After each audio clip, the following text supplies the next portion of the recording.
Nazdar vlogísci, zdravíme vás z Lipčice nad Vltavou. Za mnou se nachází jedinečný prostor Uhelný mlýn, kde se dneska pořádá akce. Je to kolabo mezi Zeměprojektem a Sugo. Jmenuje se to Pizza Club. My jsme sem přijeli ochutnat tu nejlepší pizzu ve střední Evropě.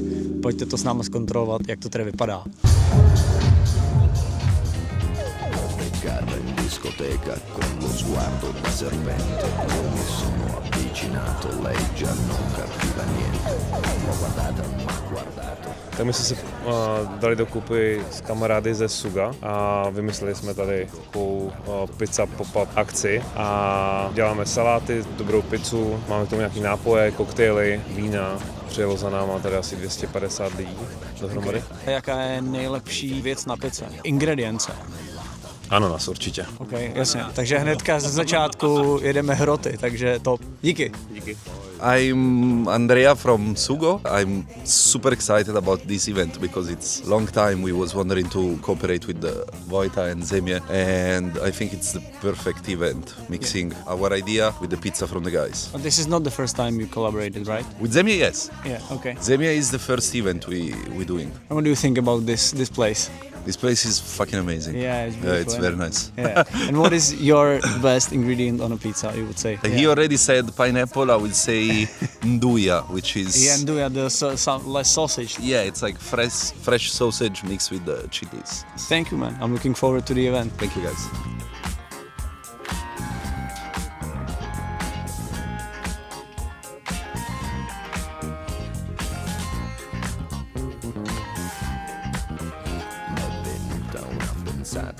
Nella pana l'ho portata, le ho versato un'aranciata, lei si è fatta una risata. Je tady s náma Dita, taky vedoucí nápojů. Já bych se ti chtěl zeptat, jak to probíhá, když jako tvoříš nápojový lístek třeba na takovýhle event, nebo jako jak se rozmýšlíte, když to skládáte? Většinou se snažíme mít to založené na ovocných šťávách, obecně ty koktejly, jestli teda se budeme mluvit teďka konkrétně o koktejlech, což je taková ta nejkreativnější složka toho, tak je to hodně často fresh, perlivý. A co bych si měl dneska dát z toho nápojáku? Co je dneska podle tebe nejlepší věc? Geopropolis. Vodka, aloe vera, hroznovej fresh a CO2. OK, no a když nepiju? Když nepiješ, tak bych šla do angreštu s bazalkou, to všichni milujou. OK, tak jo, tak já dám na tebe, dám si angrešť s bazalkou. OK. Tak jo, díky za tvůj čas. Tak my se nacházíme v Uhelném mlýně v Lipčicích nad Vltavou. Je to tak 25 minut od Prahy, takže skvělá dostupnost. Co je velice speciální o tomhle místě, že se můžou hosti dopravit sem speciálním soukromým vlakem, který se dá objednat nové přes České dráhy, takže kdyby kdokoliv tady chtěl mít akci, tak myslím, že to je hodně speciální věc. Pořádají se tady obrovské akce pro až 1000 osob, můžou tady být oslavy, svatby nebo techno. Já jsem chtěl říct, že bych tady dal docela svatbu, ale 1000 lidí asi neznám. Ne, jakože je to strašně příjemný prostor jak pro 100 lidí, tak pro 1000 osob. Vyjde se tady pořád hodně lidí, takže myslím, že to je takovej mix všeho možného. Okay, a proč se zrovna na tu dnešní akci vybral tenhle prostor? Protože provozovatelem Uhelného mlýna je Zeměprojekt, takže vlastně je to v naše místo a máme to tady strašně rádi, myslím, že lidi to tady taky mají rádi, takže jsme to takhle zvolili dohromady. Já jsem tady poprvé, já mám to tady rád už teď, takže za mě dobrá volba, děkujeme ti. A to si ještě neochutnal jídlo tady, ne? No tak to už pak neodejdu. No. Díky za odpovědi. Děkuju. So we have beef tartare with mayo, chives, pecorino and pangrattato. We have our arancino with pecorino and peas. We have 4 or 5 salads. With the salad with the peas and mandarins.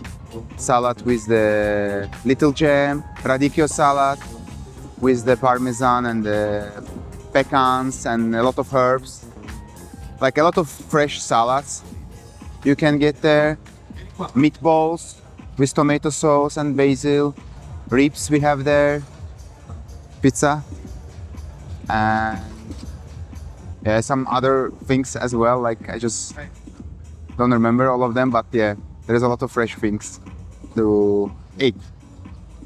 And it's nice, tasty.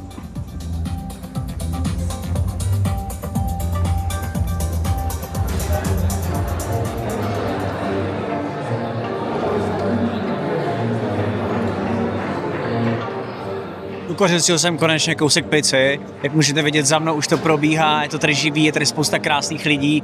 Já to jdu ochutnat.